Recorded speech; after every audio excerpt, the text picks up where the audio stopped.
अहम खबर से यहाँ पर आपको आगाह करेंगे। सीनियर सहाफ़ी इमरान रियाज खान को लाहौर एयरपोर्ट पर रोक लिया गया है। दौरान गिरफ्तारी मुज़र सेहत चीज़ खाने को दी गई, ये बताना है इमरान रियाज का। ऐसा खाने को दिया जो ख़तरनाक साबित हो सकता है। सीनियर रियाज खान के वकील अली अशफाक ने ट्वीट किया है, इमरान रियाज को वॉच लिस्ट में नाम होने पर रोका गया। इमरान रियाज को फौरी तौर पर दुबई रवाना होना था। इमरान रियाज को तिब्बी मुआयने के बाद टेस्ट के लिए रवाना होना था। ये बताना है उनके वकील का। टेस्ट के लिए बड़ी मुश्किल से अपॉइंटमेंट लिया, ये भी बताया इमरान रियाज खान के वकील ने। उन्होंने कहा कि हालत बिगड़ी तो ज़िम्मेदार हुकूमत होगी। आपको अहम खबर से यहाँ पर आगाह कर रहे हैं। सीनियर सहाफ़ी इमरान रियाज खान को लाहौर एयरपोर्ट पर रोक लिया गया है।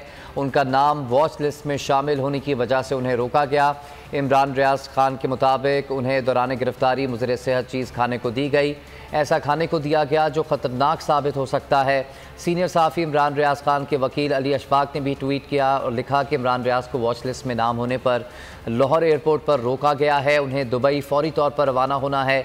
बहुत मुश्किल से अपॉइंटमेंट बुक करवाया है और इमरान रियाज को तिब्बी मुआयने के बाद टेस्ट के लिए रवाना होना था। टेस्ट के लिए बड़ी मुश्किल से अपॉइंटमेंट लिया। इमरान रियाज की हालत बिगड़ी तो ज़िम्मेदार हुकूमत होगी। सब्सक्राइब करें और बेल दबाएं ताकि कोई खबर रह न जाए।